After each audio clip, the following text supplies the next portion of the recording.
Hey guys, welcome to another tutorial class for today. On today's class we'll be looking at how to assemble this starter. Okay, we're looking at how to assemble a TG950 generator starter. Without further ado, let's dive into the class, into the tutorial proper. Okay, this is the pan. Like you guys all know, this is the starter pan. It's called the starter pan. This is called the starter spring, and this is called the roller. This is called the casher, and this is called the rope. Okay, these are the basic or the most important things of a starter.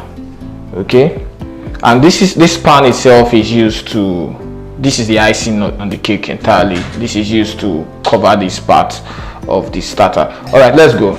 First thing first, you fix the spring. Okay, you fix the spring. This is actually the most difficult part of this tutorial, but I'll make it look easy for you guys. Okay, before fixing the spring, this part of the spring should be hooked to a particular part. Okay, we have different hooks here. We have 1, 2, 3, 4. You can put it on any particular part. I can decide to turn the starter and use here, decide to turn the starter and use here. Any part at all is fine by me. Okay, just put it to the part you feel most comfortable. All right, what you do next is you roll the starter spring in. While doing it, be very careful. While you roll with one hand, use the other hand to support the starter spring to the pan. It's very important. Okay,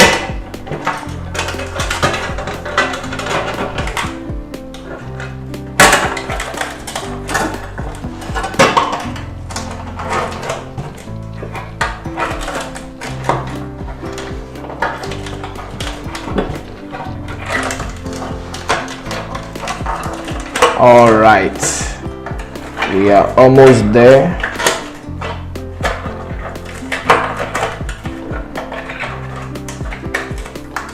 All right, okay, we've rolled in the starter spring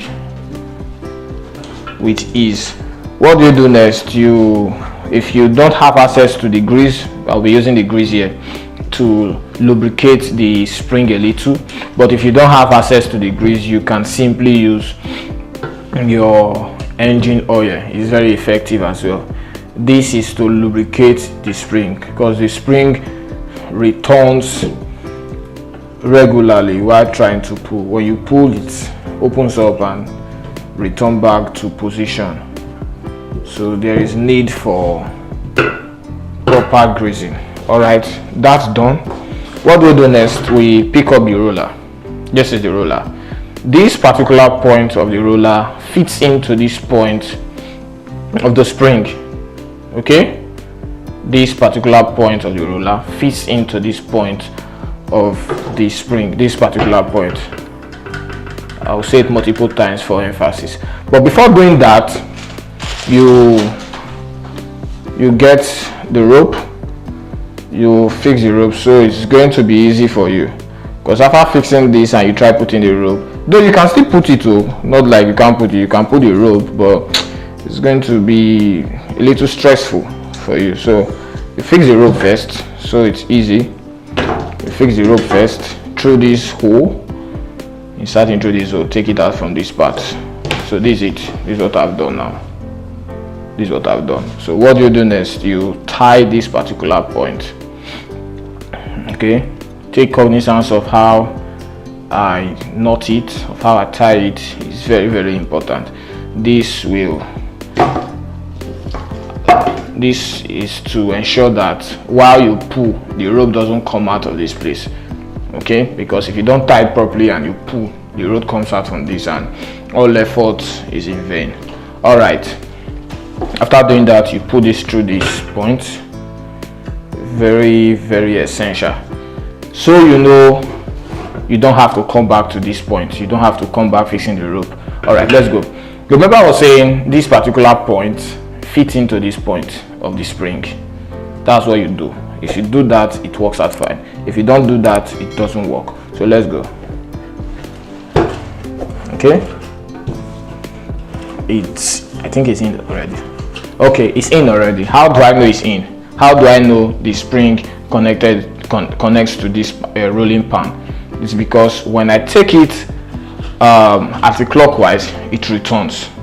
Okay, that is one way to know your spring and your roller are in perfect are together.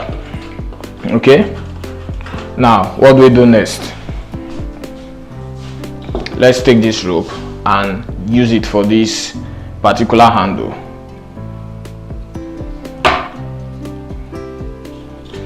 Remember the way I tied the other one inside the roller? That's how you're going to do it here. It's very, very important. Okay, very important. So when you pull as well, your rope don't come out from this particular point. All right, we're halfway there. We've successfully inserted the spring. We've successfully connected this roller to the spring. And what we do next, we put the casher to this roller. Okay, I like using grease regularly, especially for parts where I feel it's a necessity. Okay, where do I use grease for now? This particular point. Okay, use grease for this particular point because it goes down to this point. This casher, this is called the casher, it goes to this point. So grease is necessary to really aid for free movement and free and easy movement. Okay, that's it. Then the last thing, which is the icing on the cake to really give us what we want, is this pan. This pan is connected. This particular pan has a spring or a hook, as you want to call it as well, and it's connected to this other part of the casher. Then what do we do next? We make sure they are together. All right, not sure the camera can get that, but I hope you do understand what I just explained. Up next, you tight.